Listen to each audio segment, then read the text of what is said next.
ನಮಸ್ತೆ, ಹೇಗಿದ್ದೀರಾ ಎಲ್ಲರೂ? I hope you are doing well. Welcome to my spoken English course 60 days to fluent English. Previous ವಿಡಿಯೋದಲ್ಲಿ ನಾವು do, does, did, done, have, has, had ಇವುಗಳನ್ನ auxiliary verb ಅಂದ್ರೆ helping verb ಆಗಿ ಹೇಗೆ use ಮಾಡೋದು, ಅದೇ ತರ ಮೇನ್ ವರ್ಬ್ ಆಗಿ ಹೇಗೆ ಯೂಸ್ ಮಾಡೋದು ಅನ್ನೋದನ್ನ ಡೀಟೇಲ್ ಆಗಿ ನೋಡಿದೀವಿ. ಅದಕ್ಕೆ ಸಂಬಂಧಪಟ್ಟ ಹಾಗೆ ಪ್ರಾಕ್ಟೀಸ್ ಆಕ್ಟಿವಿಟಿಯನ್ನು ಕೂಡ ಕಂಪ್ಲೀಟ್ ಮಾಡಿದ್ದೀರಾ. ಇವತ್ತಿನ ಕ್ಲಾಸಲ್ಲಿ ನಾವು ನೋಡ್ತಾ ಇರೋದು ಕ್ವಶನ್ ವರ್ಡ್ಸ್ ಬಗ್ಗೆ. ನಾವು ಎರಡು ತರ ಕ್ವಶನ್ಸ್ ಅನ್ನ ಮಾಡಬಹುದು. ಒಂದು ಎಸ್ ಆರ್ ನೋ ಕ್ವಶನ್, ಇನ್ನೊಂದು WH questions. Yes or no questions ಅಂದ್ರೆ ಏನು? ಇದಕ್ಕೆ ಆನ್ಸರ್ ಎಸ್ ಆರ್ ನೋ ಆಗಿರುತ್ತೆ, ಅಂದ್ರೆ ಹೌದು ಅಥವಾ ಇಲ್ಲ. ಫಾರ್ ಎಕ್ಸಾಂಪಲ್, ನೀನ್ ಕ್ರಿಕೆಟ್ ಆಡ್ತೀಯಾ ಅಂತ ಕೇಳಿದ್ರೆ ಯಾರಾದ್ರೂ, ಅದಕ್ಕೆ ನಾವೇನ್ ಆನ್ಸರ್ ಮಾಡ್ಬೋದು? ಹೌದು ಅಥವಾ ಇಲ್ಲ ಅಷ್ಟೇ. ನೀವಿಲ್ಲಿ ಯಾವ್ದನ್ನ ಎಕ್ಸ್ಪ್ಲೇನ್ ಮಾಡೋ ತರ ಇರಲ್ಲ, ಜಸ್ಟ್ ಎಸ್ ಆರ್ ನೋ ಅಂದ್ರೆ ಸಾಕಾಗತ್ತೆ. Do you have a pen ಅಂತ ಕೇಳಿದ್ರೆ ಆಗ ನೀವು ಎರಡು ತರ ಆನ್ಸರ್ ಮಾಡ್ಬೋದು. ನಿಮ್ಮ ಹತ್ರ ಪೆನ್ ಇದ್ರೆ ಎಸ್ ಐ ಡೂ, ಹೌದು ನನ್ನ ಹತ್ರ ಇದೆ. ಇರ್ಲಿಲ್ಲ ಅಂದ್ರೆ ನೋ ಐ ಡೋಂಟ್. ಅರ್ಥ ಆಯ್ತಲ್ವಾ? ಇದು ಎಸ್ ಆರ್ ನೋ ಕ್ವಶನ್. ಇದು ಡೂ ಅಥವಾ ಡಸ್ ಇಂದ ಸ್ಟಾರ್ಟ್ ಆಗುತ್ತೆ. ಇಲ್ಲಿ ಸಬ್ಜೆಕ್ಟ್ ಹಿ, ಶಿ, ಇಟ್ ಅಥವಾ ಯಾವುದೇ ವ್ಯಕ್ತಿ ಅಥವಾ ವಸ್ತುವಿನ ಹೆಸರಿದ್ರೆ ಆಗ ಇಲ್ಲಿ ಡಸ್ ಬರುತ್ತೆ. ಇಂತಹ ಕ್ವಶನ್ಸ್ ಗೆ ನಾವು ಎಸ್ ಆರ್ ನೋ ಕ್ವಶನ್ಸ್ ಅಂತ ಹೇಳ್ತೀವಿ. ಇದಕ್ಕೆ ಆನ್ಸರ್ ಮಾಡುವಾಗ ಒಂದು ನಾವು ಎಸ್ ಅಂತ ಹೇಳ್ತೀವಿ, ಇಲ್ಲ ನೋ ಅಂತ ಹೇಳ್ತೀವಿ. ಅರ್ಥ ಆಯ್ತಾ? ಇನ್ನೊಂದ್ ತರ ಕ್ವಶನ್ಸ್ ಬರುತ್ತೆ, ಅದು WH ಕ್ವಶನ್ಸ್.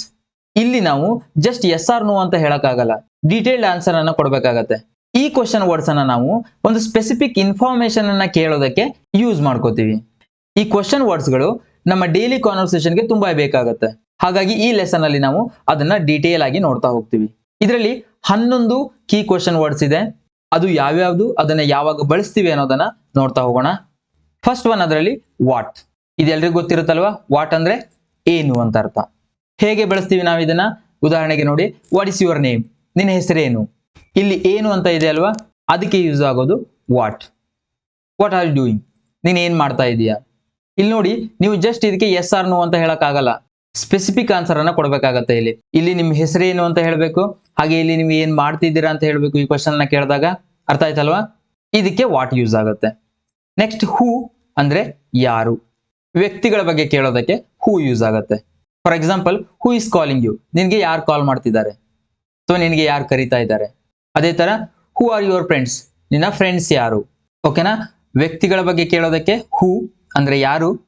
ಅದೇ ಒಂದು ವಸ್ತು ಅಥವಾ ಒಂದು ಮಾಹಿತಿಯ ಬಗ್ಗೆ ಕೇಳೋದಕ್ಕೆ ಏನು? ವಾಟ್. ಅರ್ಥ ಆಯ್ತಲ್ವಾ ಇದೆರಡು?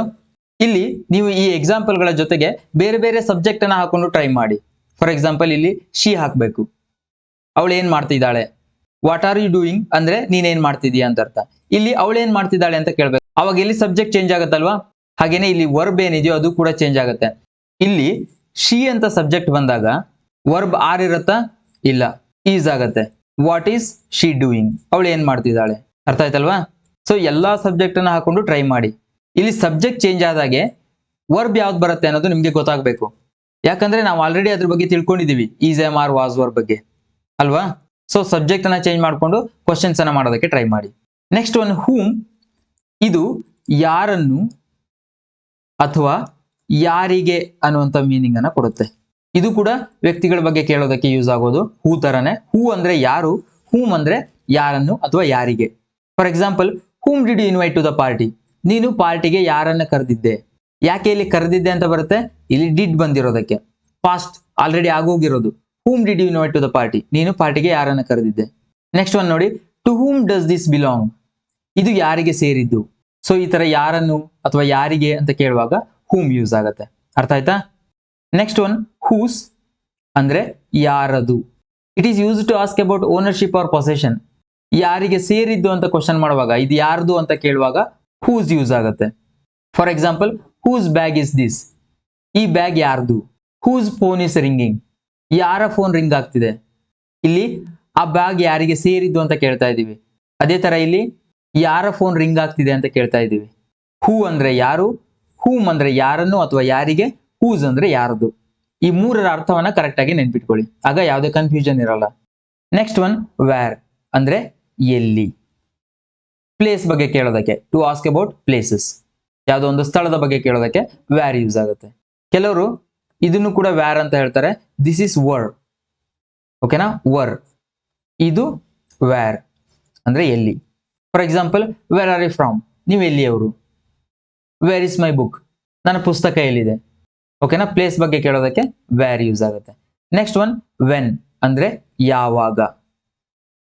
ಇದು ಟೈಮ್ ಬಗ್ಗೆ ಕೇಳೋದಕ್ಕೆ ಟು ಆಸ್ಕ್ ಅಬೌಟ್ ಟೈಮ್. ಸಮಯದ ಬಗ್ಗೆ ಕೇಳೋದಕ್ಕೆ ವೆನ್ ಯೂಸ್ ಆಗುತ್ತೆ. For example when is your birthday, ನಿನ್ನ ಬರ್ತ್ಡೇ ಯಾವಾಗಿದೆ. When will the meeting start, meeting ಯಾವಾಗ ಸ್ಟಾರ್ಟ್ ಆಗುತ್ತೆ. ಓಕೆನಾ. ಇಲ್ಲಿ ಯಾವಾಗ ಅಂತ ಕೇಳೋದಕ್ಕೆ ವೆನ್. ಕನ್ಫ್ಯೂಷನ್ ಇಲ್ಲ ಅಲ್ವಾ. ವೇರ್ ಅಂದ್ರೆ ಎಲ್ಲಿ, ವೆನ್ ಅಂದ್ರೆ ಯಾವಾಗ. ಇದು ಸ್ಥಳದ ಬಗ್ಗೆ ಕೇಳೋದಕ್ಕೆ, ಇದು ಸಮಯದ ಬಗ್ಗೆ ಕೇಳೋದಕ್ಕೆ. ನೆಕ್ಸ್ಟ್ ಒನ್ ವೈ ಅಂದ್ರೆ ಯಾಕೆ. ರೀಸನ್ ಅನ್ನ ಕೇಳುವಾಗ, ಕಾರಣಗಳನ್ನ ಕೇಳುವಾಗ ವೈನ ಯೂಸ್ ಮಾಡ್ತೀವಿ. For example why are you late, ಸ್ಕೂಲ್ಗೆ ಲೇಟ್ ಆಗಿ ಹೋಗಿದ್ದೀರಾ ಅಂತ ಅನ್ಕೊಳ್ಳಿ. ಇದೇ ತರ ಕೇಳ್ತಾರಲ್ವಾ, ವೈ ಆರ್ ಯು ಲೇಟ್, ನೀನ್ ಯಾಕೆ ಲೇಟ್ ಮಾಡಿದ್ದು ಅಂತ. ಇಲ್ಲಿ ರೀಸನ್ ನ ಕೇಳ್ತಾ ಇದ್ದಾರೆ, ಹಾಗಾಗಿ ವೈ ಯೂಸ್ ಆಗುತ್ತೆ. Why did she leave early, ಅವಳು ಯಾಕೆ ಬೇಗ ಹೋದ್ಲು. ಹೀಗೆ ರೀಸನ್ ನ ಕೇಳುವಾಗ ವೈ ಯೂಸ್ ಆಗುತ್ತೆ. ಅರ್ಥ ಏನು, ಯಾಕೆ ಅಂತ. ನೆಕ್ಸ್ಟ್ ಒನ್ ವಿಚ್ ಅಂದ್ರೆ ಯಾವುದು. It is use to ask about a choice between a limited set of options. ಒಂದಿಷ್ಟು ಆಪ್ಷನ್ಸ್ ಇದೆ ಅಂತ ಅನ್ಕೊಳ್ಳಿ, ಅದರಲ್ಲಿ ಒಂದು ಚೂಸ್ ಮಾಡ್ಬೇಕಾಗತ್ತೆ ಯಾವುದು ಅಂತ, ಆಗ ವಿಚ್ ಯೂಸ್ ಆಗುತ್ತೆ. For example which is your favourite colour, ನಿನ್ನ ಫೇವರೆಟ್ ಕಲರ್ ಯಾವುದು. ಇಲ್ಲಿ ನೀವು ಯಾವ್ದಾದ್ರು ಒಂದು ಕಲರ್ನ ಚೂಸ್ ಮಾಡ್ತಾ ಇದ್ದೀರಾ, ನಿಮ್ಮ ಫೇವರೆಟ್ ಯಾವುದು ಅಂತ ಅಲ್ವಾ.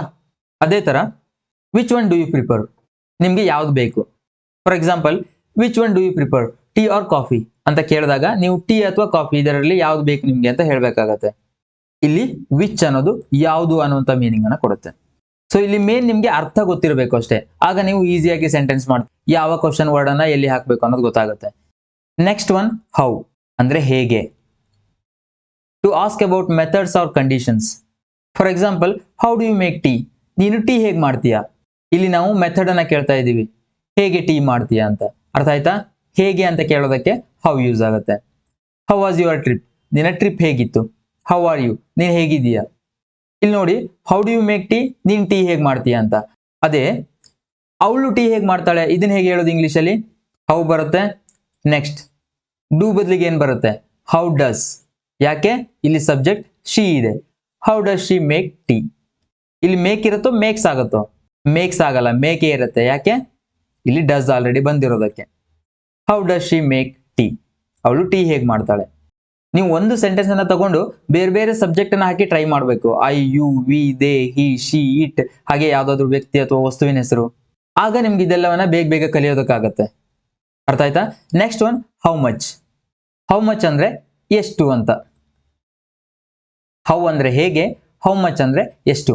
To ask about uncountable quantities or costs. ಇಲ್ಲಿ ವೆರಿ ಇಂಪಾರ್ಟೆಂಟ್, ಅನ್ಕೌಂಟೇಬಲ್ ಅಂದ್ರೆ ಎಣಿಸೋಕೆ ಸಾಧ್ಯ ಇರದೇ ಇರುವಂತದ್ದು.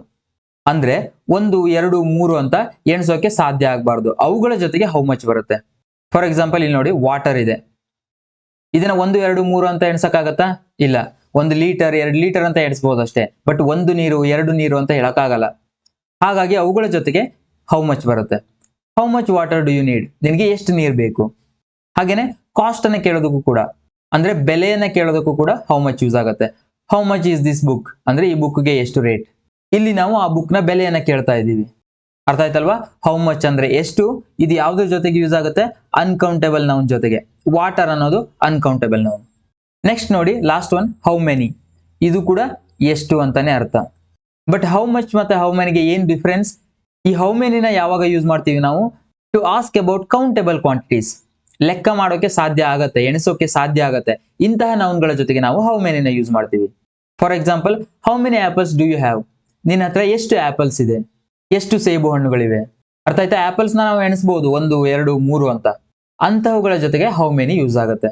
ಇನ್ನೊಂದು ಎಕ್ಸಾಂಪಲ್ ನೋಡಿ, how many students R in the class, class ಅಲ್ಲಿ ಎಷ್ಟು ಜನ ವಿದ್ಯಾರ್ಥಿಗಳಿದ್ದಾರೆ. ನಾವಿಲ್ಲಿ ಎಣಿಸಬಹುದಲ್ವಾ ವಿದ್ಯಾರ್ಥಿಗಳನ್ನ 1, 2, 3 ಅಂತ. ಹಾಗಾಗಿ ಇವುಗಳ ಜೊತೆಗೆ ಹೌ ಮೆನಿ ಯೂಸ್ ಆಗಿದೆ. ಇದು ತುಂಬಾ important, how much and how many. ಇದನ್ನ ಯೂಸ್ ಮಾಡುವಾಗ ನೀವು ಕನ್ಫ್ಯೂಸ್ ಮಾಡ್ಕೋಬಾರ್ದು. ಹೌ ಮಚ್ ನ ನಾವು ಅನ್ಕೌಂಟೇಬಲ್ ನೌನ್ಗಳ ಜೊತೆ ಯೂಸ್ ಮಾಡಿದ್ರೆ, ಹೌ ಮೆನಿನ ನಾವು ಕೌಂಟೇಬಲ್ ನೌನ್ಗಳ ಜೊತೆಗೆ ಯೂಸ್ ಮಾಡ್ತೀವಿ. ಅರ್ಥ ಆಯ್ತಲ್ವಾ ಕ್ಲಿಯರ್ ಆಗಿ. ನೆಕ್ಸ್ಟ್ ನಾವು ಕ್ವಶನ್ ವರ್ಡ್ಸ್ ಅನ್ನ ಯೂಸ್ ಮಾಡ್ಕೊಂಡು ಸೆಂಟೆನ್ಸ್ ಮಾಡುವಾಗ ಆ ಸೆಂಟೆನ್ಸ್ ಸ್ಟ್ರಕ್ಚರ್ ಹೇಗಿರುತ್ತೆ ಅಂತ. ಇಲ್ಲಿ ನೋಡಿ ಪಾಸಿಟಿವ್ ಕ್ವಶನ್ಸ್, ಆ ಪಾಸಿಟಿವ್ ಕ್ವಶನ್ಸ್ ನ ಸ್ಟ್ರಕ್ಚರ್ ಹೇಗಿರುತ್ತೆ, ಮೊದಲು ಕ್ವಶನ್ ವರ್ಡ್ ಬರುತ್ತೆ, ಅದಾದ್ಮೇಲೆ ಹೆಲ್ಪಿಂಗ್ ವರ್ಬ್, ನೆಕ್ಸ್ಟ್ ಸಬ್ಜೆಕ್ಟ್, ಅದಾದ್ಮೇಲೆ ಮೇನ್ ವರ್ಬ್. ಎಕ್ಸಾಂಪಲ್ ನೋಡಿ, what does Ravi eat for lunch. What ಅನ್ನೋದು ಇಲ್ಲಿ ಕ್ವಶನ್ ವರ್ಡ್, ಡಸ್ ಇಲ್ಲಿ ಹೆಲ್ಪಿಂಗ್ ವರ್ಬ್ ಆಗಿದೆ. ಯಾಕಂದ್ರೆ ಈ ಸೆಂಟೆನ್ಸ್ ಅಲ್ಲಿ ಮೇನ್ ವರ್ಬ್ ಇದೆ, ಯಾವುದು ಅದು, ಈಟ್, ಈಟ್ ಅನ್ನೋದು ಮೇನ್ ವರ್ಬ್. ರವಿ ಅನ್ನೋದು ಸಬ್ಜೆಕ್ಟ್, ಅದಾದ್ಮೇಲೆ eat main verb. What does Ravi eat? ಅರ್ಥ ಆಯ್ತಾ? ಅದೇ ನೆಗೆಟಿವ್ ಕ್ವಶನ್ಸ್ ಅನ್ನ ಮಾಡುವಾಗ ಇಲ್ಲಿ ಒಂದು ನೆಗೆಟಿವ್ ವರ್ಡ್ ಬರಬೇಕು. ಯಾವುದು? ನಾಟ್. ಮೊದಲು ಕ್ವಶನ್ ವರ್ಡ್ ಇರುತ್ತೆ, ಅದಾದ್ಮೇಲೆ helping verb, not, subject and main verb. For example, why didn't you call me? ನೀ ನನಗೆ ಯಾಕೆ ಕಾಲ್ ಮಾಡಿಲ್ಲ, ಅಥವಾ ನೀ ನನಗೆ ಯಾಕೆ ಕರೆದಿಲ್ಲ. ಇಲ್ಲಿ ವೈ ಅನ್ನೋದು ಕ್ವಶನ್ ವರ್ಡ್, ಡಿಡ್ ಅನ್ನೋದು ಹೆಲ್ಪಿಂಗ್ ವರ್ಬ್, ನಾಟ್ ಬಂದಿದೆ, ಅದಾದ್ಮೇಲೆ ಸಬ್ಜೆಕ್ಟ್ ಯು, ಕಾಲ್ ಅನ್ನೋದು main verb. Next model verbs ನ ಹಾಕೊಂಡು ಕ್ವಶನ್ ಮಾಡುವಾಗ ಮೊದಲು ಕ್ವಶನ್ ವರ್ಡ್ ಬರುತ್ತೆ, ಅದಾದ್ಮೇಲೆ ಮಾಡೆಲ್ ವರ್ಬ್, ನೆಕ್ಸ್ಟ್ ಸಬ್ಜೆಕ್ಟ್, ಅದಾದ್ಮೇಲೆ main verb. For example, wear should I ಗೋ? ನಾನು ಎಲ್ಲಿಗೆ ಹೋಗ್ಬೇಕು? ಇಲ್ಲಿ ವೇರ್ ಅನ್ನೋದು ಕ್ವಶನ್ ವರ್ಡ್, ಶುಡ್ ಅನ್ನೋದು ಮಾಡೆಲ್ ವರ್ಬ್, ಐ ಅನ್ನೋದು ಸಬ್ಜೆಕ್ಟ್, ಗೋ ಅನ್ನೋದು ಮೇನ್ ವರ್ಬ್. ಇದೇ ತರ ಈ ಸ್ಟ್ರಕ್ಚರ್ ನ ಯೂಸ್ ಮಾಡಿಕೊಂಡು ಸಬ್ಜೆಕ್ಟ್ ನ ಚೇಂಜ್ ಮಾಡಿ ಬೇರೆ ಬೇರೆ ಸೆಂಟೆನ್ಸ್ ಗಳನ್ನ ಮಾಡೋದಕ್ಕೆ ಟ್ರೈ ಮಾಡಿ. ಇದರಲ್ಲಿ ಬರುವಂತಹ ಕೆಲವೊಂದು ಕೀ ರೂಲ್ಸ್ ಅನ್ನ ನೋಡೋದಾದ್ರೆ, use do or does for present tense questions. Present tense questions ಅನ್ನ ಫಾರ್ಮ್ ಮಾಡುವಾಗ ಡೂ ಆರ್ ಡಸ್ ನ ಯೂಸ್ ಮಾಡಬೇಕು. For example, what does she like? ಅವಳು ಏನು ಇಷ್ಟಪಡ್ತಾಳೆ? Do you know the answer? ನಿನ್ಗೆ ಆನ್ಸರ್ ಗೊತ್ತಿದೆಯಾ? ಇದು WH ಕ್ವಶನ್ ಅಲ್ಲ, ಇದು ಎಸ್ ಆರ್ ನೋ ಕ್ವಶನ್ ಅಲ್ವಾ? ಯಾಕೆ ಇಲ್ಲಿ ನೀವು ಎಸ್ ಆರ್ ನೋ ಅಷ್ಟು ಹಾಕಿದ್ರೆ ಸಾಕಾಗುತ್ತೆ. Do you know the answer? ನಿಮ್ಗೆ ಆನ್ಸರ್ ಗೊತ್ತಿದ್ರೆ ಎಸ್ ಐ ಡೂ, ಗೊತ್ತಿಲ್ಲ ಅಂದ್ರೆ ನೋ ಐ ಡೋಂಟ್. ಸೊ ಇದು yes or no question. Okay, present tense ಅಲ್ಲಿ ಕ್ವಶನ್ ಮಾಡುವಾಗ ಡೂ ಆರ್ ಡಸ್ ಯೂಸ್ ಆಗುತ್ತೆ. ಉದಾಹರಣೆಗೆ, ವಾಟ್ ಡಸ್ ಶಿ ಲೈಕ್? ಅವಳಿಗೆ ಏನ್ ಇಷ್ಟ. ಅದೇ ಪಾಸ್ಟ್ ಟೆನ್ಸ್ ಅಲ್ಲಿ ಕ್ವಶನ್ ಮಾಡುವಾಗ ಡಿಡ್ ಯೂಸ್ ಆಗುತ್ತೆ. For example, when did he leave? ಅವನು ಯಾವಾಗ ಹೋದ? ಅರ್ಥ ಆಯ್ತಾ ಡಿಫರೆನ್ಸ್ ನೋಡಿ? ಅವನು ಯಾವಾಗ ಹೋದ ಇದು ಪಾಸ್ಟ್ ಟೆನ್ಸ್ ಕ್ವಶನ್, ಯಾಕಂದ್ರೆ ಇದು ಆಲ್ರೆಡಿ ಹೋಗಿದ್ದಾನೆ, ಇಲ್ಲಿ ಇನ್ನ ಹೋಗಿಲ್ಲ. ಸೊ ಇಲ್ಲಿ ಡಸ್ ಬರುತ್ತೆ, ಇಲ್ಲಿ ಡಿಡ್ ಬರುತ್ತೆ. ವೆನ್ ಡಸ್ ಹಿ ಲೀವ್ ಅಂದ್ರೆ ಅವನು ಯಾವಾಗ ಹೋಗ್ತಾನೆ. ವೆನ್ ಡಿಡ್ ಹಿ ಲೀವ್ ಅಂದ್ರೆ ಅವನು ಯಾವಾಗ ಹೋದ. ಅರ್ಥ ಆಯ್ತಾ ಡಿಫರೆನ್ಸ್? ಯಾವಾಗ ಡಿಡ್ ಬರುತ್ತೆ, ಡಸ್ ಬರುತ್ತೆ ಅಂತ. ಡಸ್ ಬರೋದು ಪ್ರೆಸೆಂಟ್ ಟೆನ್ಸ್ ಕ್ವಶನ್ ಅಲ್ಲಿ, ಡಿಡ್ ಬರೋದು ಪಾಸ್ಟ್ ಟೆನ್ಸ್ ಕ್ವಶನ್ ಅಲ್ಲಿ. ನೆಕ್ಸ್ಟ್ ಇದನ್ನ ನಾನು ಆಲ್ರೆಡಿ ಹೇಳಿದೀನಿ, how much and how many. How much ನ ನಾವು ಅನ್ಕೌಂಟಬಲ್ ನೌನ್ಗಳ ಜೊತೆಗೆ ಯೂಸ್ ಮಾಡಬೇಕು. ಅಂದ್ರೆ ಮನಿ, ವಾಟರ್, ಶುಗರ್ ಇಂಥವುಗಳ ಜೊತೆಗೆ. ಮನಿ ಕೂಡ ಅನ್ಕೌಂಟಬಲ್, ಇದನ್ನು ಕೂಡ 1 ದುಡ್ಡು 2 ದುಡ್ಡು ಅಂತ ಎಣ್ಸಕ್ ಬರಲ್ಲ. ಅದಕ್ಕೊಂದು ಯೂನಿಟ್ ಇದೆ, ರೂಪಾಯಿ ಅಥವಾ ಡಾಲರ್, ಹೀಗೆ ಅದರಲ್ಲಿ ಎಣಿಸಬಹುದು ಅಷ್ಟೇ. ಅದೇ ತರ ವಾಟರ್ನು ಕೂಡ, ಶುಗರ್ನು ಕೂಡ 1 2 3 ಅಂತ ಎಣ್ಸಕ್ಕಾಗಲ್ಲ. ಬಟ್ ಹೌ ಮೆನಿನ ನಾವು ಕೌಂಟೇಬಲ್ ನೌನ್ಗಳ ಜೊತೆಗೆ ಯೂಸ್ ಮಾಡ್ತೀವಿ. For example, apples, books, people. ವ್ಯಕ್ತಿಗಳಿದ್ರು ಕೂಡ ನಾವು ಅವ್ರನ್ನ ಎಣಿಸಬಹುದು 1 2 3 ಅಂತ. ಅಂತವುಗಳ ಜೊತೆಗೆ ನಾವು ಹೌ ಮೆನಿನ ಯೂಸ್ ಮಾಡ್ತೀವಿ. ಕೆಲವೊಮ್ಮೆ ಈ ಕ್ವಶನ್ ವರ್ಡ್ಸ್ ಅನ್ನ ಯೂಸ್ ಮಾಡಿಕೊಂಡು ಕ್ವಶನ್ ಮಾಡುವಾಗ ಆ ಸೆಂಟೆನ್ಸ್ ಗಳಲ್ಲಿ ಪ್ರೆಪೋಸಿಷನ್ಸ್ ಇರಬೇಕಾಗತ್ತೆ, ನಾವು ಅದನ್ನ ಮರಿತೀವಿ. For example, what are you talking about? ನೀನು ಯಾವ್ದ್ರ ಬಗ್ಗೆ ಮಾತಾಡ್ತಿದ್ಯಾ? ಸೊ ಇಲ್ಲಿ ಅಬೌಟ್ ಅನ್ನೋದು ಪ್ರೆಪೋಸಿಷನ್, ಅದನ್ನ ಯೂಸ್ ಮಾಡ್ಕೋಬೇಕು, ಇಲ್ಲ ಅಂದ್ರೆ ಈ ಸೆಂಟೆನ್ಸ್ಗೆ ಮೀನಿಂಗ್ ಇರಲ್ಲ. To whom did you speak? ನೀನು ಯಾರ ಜೊತೆಗೆ ಮಾತಾಡಿದೆ? ಇಲ್ಲಿ ಟು ಹೂಮ್ ಅಂದ್ರೆ ಯಾರ ಜೊತೆಗೆ. ಓಕೆನಾ? ಇಲ್ಲಿ ಅಬೌಟ್, ಟು ಈ ತರ ಪ್ರೆಪೋಸಿಷನ್ ಹಾಕಿದಾಗ ಮಾತ್ರ ಆ ಸೆಂಟೆನ್ಸ್ ಸರಿಯಾದ ಅರ್ಥವನ್ನ ಕೊಡುತ್ತೆ. ನೆಕ್ಸ್ಟ್ ನಾವು ಇದರಲ್ಲಿ ಮಾಡುವಂತ ಕಾಮನ್ ಮಿಸ್ಟೇಕ್ಸ್ ಅನ್ನ ನೋಡೋದಾದ್ರೆ, forgetting to match verbs with subjects. For example, what do he want? ಇಲ್ಲಿ ಹಿ ಅನ್ನೋದು ಸಬ್ಜೆಕ್ಟ್, ಡೂ ಅನ್ನೋದು ವರ್ಬ್. ಹಿ ಸಬ್ಜೆಕ್ಟ್ ಆಗಿ ಬಂದಾಗ ಯಾವುದು ವರ್ಬ್ ಬರಬೇಕು? ಡಸ್ ಅಲ್ವಾ? ವಾಟ್ ಡಸ್ ಹಿ ವಾಂಟ್ ಇದು ಸರಿಯಾಗಿರುತ್ತೆ. How much and how many ಇದನ್ನ ಹಾಕುವಾಗ ಕನ್ಫ್ಯೂಸ್ ಮಾಡ್ಕೋತೀವಿ. For example, how many money do you have? ನಿನ್ನ ಹತ್ರ ಎಷ್ಟು ಹಣ ಇದೆ? ಇಲ್ಲಿ ಹೌ ಮೆನಿ ಹಾಕಬಾರ್ದು, ಯಾಕಂದ್ರೆ ಮನಿ ಅನ್ನೋದು ಅನ್ಕೌಂಟೇಬಲ್ ನೌನ್. ಯಾವ್ದು ಸರಿಯಾಗಿರುತ್ತೆ? How much. How much money do you have? ನಿನ್ನ ಹತ್ರ ಎಷ್ಟು ಹಣ ಇದೆ. ನೆಕ್ಸ್ಟ್ ಇಲ್ಲಿ ನೋಡಿ, ಇದು very important, incorrect word order. ಆ ಕಡೆ ಈ ಕಡೆ ಮಾಡ್ತೀವಿ ನಾವು. For example, where you are going ಇದು ತಪ್ಪು. ಯಾಕೆ? ನಾವು ಸೆಂಟೆನ್ಸ್ ಸ್ಟ್ರಕ್ಚರ್ ಅಲ್ಲಿ ನೋಡಿದೀವಲ್ವಾ, ಕ್ವಶನ್ ವರ್ಡ್ ಬರಬೇಕು, ಅದಾದ್ಮೇಲೆ ಹೆಲ್ಪಿಂಗ್ ವರ್ಬ್, ಅದಾದ್ಮೇಲೆ ಸಬ್ಜೆಕ್ಟ್, ನೆಕ್ಸ್ಟ್ ಮೇನ್ ವರ್ಬ್. ಇದೇ ಸ್ಟ್ರಕ್ಚರ್ ಅಲ್ಲಿ ಇರ್ಬೇಕಲ್ವಾ? ಇಲ್ಲಿ ನೋಡಿ, ವೇರ್ ಯು ಆರ್ ಗೋಯಿಂಗ್, ಇಲ್ಲಿ ವೇರ್ ಅನ್ನೋದು ಕ್ವಶನ್ ವರ್ಡ್, ಯು ಅನ್ನೋದು ಸಬ್ಜೆಕ್ಟ್. ಹೆಲ್ಪಿಂಗ್ ವರ್ಬ್ ಬರಬೇಕಿತ್ತು, ಬಟ್ ಇಲ್ಲಿ ಸಬ್ಜೆಕ್ಟ್ ಬಂದಿದೆ, ಹಾಗಾಗಿ ಇದು ಇನ್ಕರೆಕ್ಟ್. ಇದು ಸರಿಯಾಗಿದೆ ನೋಡಿ. Where are you going? ನೀನ್ ಎಲ್ಲಿಗೆ ಹೋಗ್ತಾ ಇದೀಯಾ? ವೇರ್ ಅನ್ನೋದು ಕ್ವಶನ್ ವರ್ಡ್, ಆರ್ ಅನ್ನೋದು ಹೆಲ್ಪಿಂಗ್ ವರ್ಬ್, ಯು ಅಂದ್ರೆ ಸಬ್ಜೆಕ್ಟ್, ಗೋಯಿಂಗ್ ಅಂದ್ರೆ ಮೇನ್ ವರ್ಬ್. ಅವಳು ಎಲ್ಲಿಗೆ ಹೋಗ್ತಿದ್ದಾಳೆ? ವೇರ್ ಶಿ ಈಸ್ ಗೋಯಿಂಗ್ ಅಂದ್ರೆ ತಪ್ಪು. ಹೆಲ್ಪಿಂಗ್ ವರ್ಬ್ ಮೊದಲು ಬರ್ಬೇಕಲ್ವಾ? Where is she going? ಅವಳು ಎಲ್ಲಿಗೆ ಹೋಗ್ತಿದ್ದಾಳೆ, ಇದು ಸರಿಯಾಗಿರುತ್ತೆ. ಸೊ 11 ಕ್ವಶನ್ ವರ್ಡ್ಸ್ ಬಗ್ಗೆ ಡೀಟೇಲ್ ಆಗಿ ನೋಡಿದೀವಿ ನಾವು. ಮೊದಲು ಅದರ ಮೀನಿಂಗ್ ಅನ್ನ ನೆನಪಿಟ್ಕೊಳ್ಳಿ, ಆಗ ನಿಮಗೆ ಯಾವುದೇ ಕನ್ಫ್ಯೂಷನ್ ಆಗಲ್ಲ. ನೆಕ್ಸ್ಟ್ ಇದಕ್ಕೆ ಸಂಬಂಧಪಟ್ಟ ಹಾಗೆ ಒಂದು ಪ್ರಾಕ್ಟೀಸ್ ಆಕ್ಟಿವಿಟಿಯನ್ನು ನೋಡೋಣ. ಅಗೇನ್ ಒಂದು ಸ್ಟೋರಿಯನ್ನು ಕೊಟ್ಟಿದ್ದೀನಿ, ಇದನ್ನ ಮೊದಲು ಅರ್ಥ ಮಾಡ್ಕೊಂಡು ಅದನ್ನ ಪ್ರಾಕ್ಟೀಸ್ ಮಾಡಿ ನೋಡ್ದಿನ ವಾಯ್ಸ್ ರೆಕಾರ್ಡ್ ಮಾಡಿ ಕಳಿಸ್ಬೇಕು. ಬನ್ನಿ ಆ ಸ್ಟೋರಿ ಏನಿದೆ ಅಂತ ನೋಡ್ತಾ ಹೋಗೋಣ. A day full of questions. Suma was preparing for a quiz competition and had a lot of questions in her mind. Suma ಒಂದು ಕ್ವಿಜ್ ಕಾಂಪಿಟೇಷನ್ಗೆ ಪ್ರಿಪೇರ್ ಆಗ್ತಾ ಇದ್ಲು. And had a lot of questions in her mind. ಅವಳ ತಲೆಯಲ್ಲಿ ತುಂಬಾ questions ಗಳಿದ್ವು. ತುಂಬಾ ಪ್ರಶ್ನೆಗಳಿದ್ವು. She started her day by asking herself what should I wear for the event. ಆ ಕ್ವಿಜ್ ಕಾಂಪಿಟೇಷನ್ ಇವೆಂಟ್ಗೆ ನಾನು ಏನನ್ನ ಧರಿಸಬೇಕು, ಏನನ್ನ ಹಾಕೋಬೇಕು ಅಂತ ತನಗೆ ತಾನೇ ಕ್ವಶನ್ ಮಾಡ್ಕೊಳ್ಳೋದ್ರ ಮೂಲಕ ಡೇನ ಸ್ಟಾರ್ಟ್ ಮಾಡ್ತಾಳೆ. She started her day by asking herself, ತನಗೆ ತಾನೇ ಕೇಳ್ಕೊಳ್ಳೋದು. ಶಿ ಹ್ಯಾಡ್ ಮೆನಿ ಆಪ್ಷನ್ಸ್, ಅವಳಿಗೆ ತುಂಬಾ ಆಪ್ಷನ್ಸ್ ಇದ್ವು. So she thought which outfit would be the best choice, ಯಾವ ಔಟ್ಫಿಟ್ ಅಂದ್ರೆ ಯಾವ ಡ್ರೆಸ್ ಬೆಸ್ಟ್ ಚಾಯ್ಸ್ ಆಗಿರುತ್ತೆ ಅಂತ ಯೋಚಿಸಿದ್ಲು. On her way to the competition she saw a lost wallet. ಅವಳು ಕಾಂಪಿಟೇಷನ್ಗೆ ಹೋಗ್ತಾ ಇರುವಾಗ ದಾರಿಯಲ್ಲಿ ಒಂದು ಕಳೆದೋಗಿರೋ ವ್ಯಾಲೆಟ್ ಅನ್ನು ನೋಡ್ತಾಳೆ, ಪರ್ಸ್ ಅನ್ನು ನೋಡ್ತಾಳೆ. She wondered whose wallet is this. ಅವಳಿಗೆ ಆಶ್ಚರ್ಯ ಆಗುತ್ತೆ, ಹೂಸ್ ವ್ಯಾಲೆಟ್ ಇಸ್ ದಿಸ್, ಇದು ಯಾರ ವ್ಯಾಲೆಟ್ ಅಂತ. And looked around to C if she could find the owner. ಆ ಕಳೆದೋಗಿರೋ ವ್ಯಾಲೆಟ್ ನ ಓನರ್ ಸಿಗ್ಬೋದು ಅಂತ ಅವಳು ಸುತ್ತಲೂ ನೋಡ್ತಾಳೆ. She asked the passer by who could have drop this. ಅಲ್ಲೇ ದಾರಿಯಲ್ಲಿ ಹೋಗೋರಿಗೆ ಕೇಳ್ತಾಳೆ ಅವಳು, who could have drop this, ಇದನ್ನ ಯಾರು ಬೀಳ್ಸಿರ್ಬೋದು ಅಂತ. ಪಾಸರ್ ಬೈ ಅಂದ್ರೆ ದಾರಿಯಲ್ಲಿ ಹೋಗುವವರು. When Suma reach the event location she asked the organiser where should I go to register. When Suma reach the event location, ಆ ಕ್ವಿಜ್ ಕಾಂಪಿಟೇಷನ್ ಏನಿತ್ತು ಆ ಸ್ಥಳಕ್ಕೆ ರೀಚ್ ಆದಾಗ ಇಲ್ಲಿ ವೆನ್ ಅನ್ನೋದು ಕ್ವಶನ್ ವರ್ಡ್ ಆಗಿ ಯೂಸ್ ಆಗ್ತಿಲ್ಲ, ಆಗ ಅನ್ನೋಂಥ ಮೀನಿಂಗ್ ಅನ್ನ ಕೊಡುತ್ತೆ. ಯಾವಾಗ ಸುಮಾ ಆ ಇವೆಂಟ್ ಲೊಕೇಶನ್ಗೆ ರೀಚ್ ಆದಾಗ, when Suma reach the event location. ಆರ್ಗನೈಸರ್ಗೆ ಕೇಳ್ತಾಳೆ where should I go to register, register ಮಾಡೋದಕ್ಕೆ ನಾನು ಎಲ್ಲಿಗೆ ಹೋಗಬೇಕು. The organiser told her to go to the registration desk. Organiser ಅವಳಿಗೆ ಏನ್ ಹೇಳ್ತಾರೆ, ರಿಜಿಸ್ಟ್ರೇಷನ್ ಡೆಸ್ಕ್ ಹತ್ರ ಹೋಗೋದಕ್ಕೆ. She then asked when will the competition start. The organiser replied that it would begin in 30 minutes. ನಂತರ ಅವಳು ಏನ್ ಕೇಳ್ತಾಳೆ, ಯಾವಾಗ ಕಾಂಪಿಟೇಷನ್ ಸ್ಟಾರ್ಟ್ ಆಗುತ್ತೆ ಅಂತ. When will the competition start. Organiser ಏನಂತ ರಿಪ್ಲೈ ಮಾಡ್ತಾರೆ, it would begin in 30 minutes. ಇನ್ನೊಂದು 30 ನಿಮಿಷದಲ್ಲಿ ಸ್ಟಾರ್ಟ್ ಆಗುತ್ತೆ ಅಂತ ಹೇಳ್ತಾರೆ. During the quiz Suma encountered various questions. Quiz ಅಲ್ಲಿ ಸುಮಾಳಿಗೆ ಬೇರೆ ಬೇರೆ ತರದ ಕ್ವಶನ್ಸ್ ಅನ್ನ ಕೇಳಲಾಗುತ್ತೆ. One of them was why do people prefer online shopping. ಬೇರೆ ಬೇರೆ ಕ್ವಶನ್ಸ್ ಅನ್ನ ಕೇಳಿದಾರಲ್ವಾ, ಅದರಲ್ಲಿ ಒಂದು why do people prefer online shopping. Online shopping ಅನ್ನ ಜನರು ಯಾಕೆ ಪ್ರಿಫರ್ ಮಾಡ್ತಾರೆ. She thought about the reasons and wrote down her answer. ಯಾಕೆ ಜನರು ಆನ್ಲೈನ್ ಶಾಪಿಂಗ್ ನ ಪ್ರಿಫರ್ ಮಾಡ್ತಾರೆ ಅನ್ನೋದಕ್ಕೆ ರೀಸನ್ಸ್ ಅನ್ನ ಯೋಚನೆ ಮಾಡ್ತಾಳೆ, ಹಾಗೆ ಅವಳ ಆನ್ಸರ್ ಅನ್ನ ಬರೀತಾಳೆ. The next question was how does a plant grow.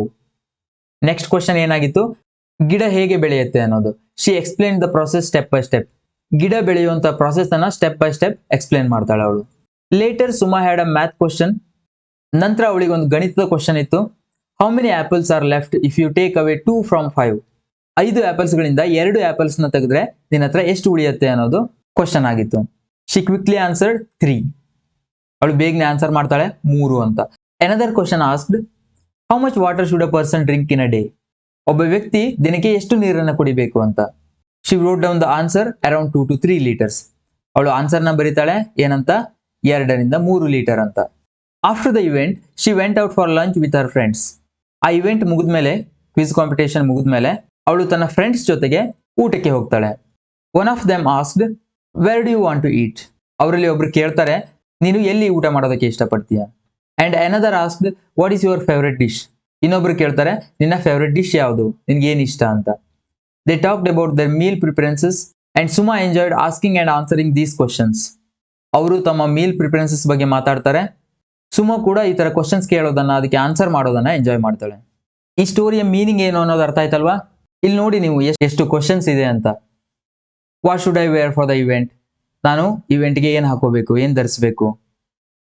Which outfit would be the best choice, ಯಾವ ಔಟ್ಫಿಟ್ ಬೆಸ್ಟ್ ಚಾಯ್ಸ್ ಆಗಿರುತ್ತೆ. ಹೂಸ್ ವ್ಯಾಲೆಟ್ ಇಸ್ ದಿಸ್, ಇದು ಯಾರ wallet. Who could have dropped this, ಇದನ್ನ ಯಾರು ಬೀಳ್ಸಿರ್ಬೋದು. Where should I go to register, ನಾನು register ಆಗೋದಕ್ಕೆ ಎಲ್ಲಿಗೆ ಹೋಗಬೇಕು. When will the competition start, competition ಯಾವಾಗ ಸ್ಟಾರ್ಟ್ ಆಗುತ್ತೆ. Why do people prefer online shopping, ಯಾಕೆ ಜನರು ಆನ್ಲೈನ್ ಶಾಪಿಂಗ್ ಅನ್ನು ಪ್ರಿಫರ್ ಮಾಡ್ತಾರೆ. How does a plant grow, ಗಿಡ ಹೇಗೆ ಬೆಳೆಯುತ್ತೆ. How many apples are left if you take away 2 from 5. 5 apples ಇಂದ 2 ಆಪಲ್ಸ್ ನ ತೆಗೆದ್ರೆ ಎಷ್ಟು ಉಳಿಯುತ್ತೆ. How much water should a person drink in a day, ಒಂದ್ ದಿನಕ್ಕೆ ಒಬ್ಬ ವ್ಯಕ್ತಿ ಎಷ್ಟು ನೀರನ್ನ ಕುಡಿಬೇಕು. Where do you want to eat, ನೀನು ಎಲ್ಲಿ ಊಟ ಮಾಡೋದಕ್ಕೆ ಇಷ್ಟಪಡ್ತೀಯಾ. What is your favourite dish, ನಿನ್ನ ಫೇವರೆಟ್ ಡಿಶ್ ಯಾವುದು. ಈ ತರ ಎಲ್ಲಾ ಕ್ವಶನ್ ವರ್ಡ್ಸ್ ಕೂಡ ಈ ಸ್ಟೋರಿಯಲ್ಲಿ ಇನ್ಕ್ಲೂಡ್ ಆಗಿದೆ. ಸೊ ಈ ಸ್ಟೋರಿಯನ್ನ ಪ್ರಾಕ್ಟೀಸ್ ಮಾಡಿ ನೋಡ್ದೇನೆ ವಾಯ್ಸ್ ರೆಕಾರ್ಡ್ ಮಾಡಿ ಕಳಿಸ್ಬೇಕು. ಆಗ ನಿಮ್ಗೆ ಈ ಕ್ವಶನ್ ವರ್ಡ್ಸ್ ಅನ್ನ ಯೂಸ್ ಮಾಡೋದು ಕಂಪ್ಲೀಟ್ ಆಗಿ ಅರ್ಥ ಆಗುತ್ತೆ. ಹಾಗೆ ಇದರಲ್ಲಿ ಏನಾದರೂ ಡೌಟ್ ಇದ್ರೂ ಕೂಡ ಅರೈಸ್ ಆಗುತ್ತೆ. ಇನ್ ಕೇಸ್ ನೀವು ಆಲ್ರೆಡಿ ನೋಡಿರೋ ಲೆಸನ್ಸ್ ಗಳಲ್ಲಿ ಏನಾದರೂ ಡೌಟ್ ಇದ್ರೆ ನಿಮಗೆ ನನಗೆ ವಾಟ್ಸ್ಆಪ್ ಮಾಡ್ಬೋದು, ನಾನು ಅದರಲ್ಲಿ ಕ್ಲಿಯರ್ ಮಾಡ್ತೀನಿ. ಸೊ ಈ ಲೆಸನ್ ನಿಮಗೆ ಕಂಪ್ಲೀಟ್ ಆಗಿ ಅರ್ಥ ಆಗಿದೆ ಅಂತ ಅನ್ಕೋತೀನಿ. ತುಂಬಾ ಸಿಂಪಲ್ ಇರುವಂತ ಕ್ವಶನ್ ವರ್ಡ್ಸ್, ಕೇವಲ 11 ಕ್ವಶನ್ ವರ್ಡ್ಸ್ ಇದೆ. ಇದನ್ನ ಇಟ್ಕೊಂಡು ನೀವು ನೂರಾರು ಪ್ರಶ್ನೆಗಳನ್ನ ಕೇಳಬಹುದು.